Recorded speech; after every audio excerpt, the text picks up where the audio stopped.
Hey guys, welcome you all to the new series of self-scripting, and in this series we're going to learn about inserting variables, passing the arguments, implementing the operation and uses of until loop and many more.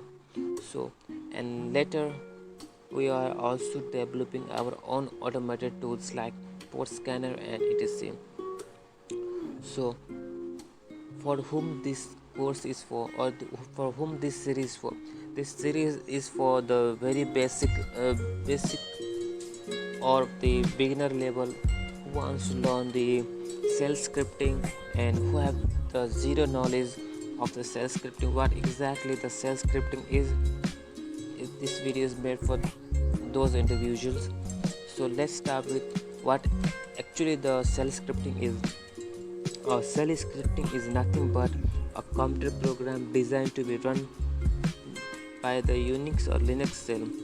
And if you are talking about the Unix or Linux shell and the shell scripting, what exactly a shell means?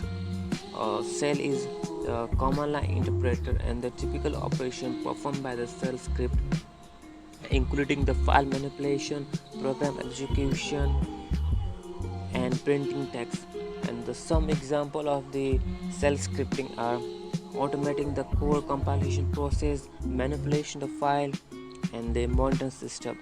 So this is all for the introduction part. Hope you like the video and do share with your friends. And if you love my videos, then please show your support and don't forget to like and subscribe, and stay tuned until the next video, which I will upload very soon. Peace.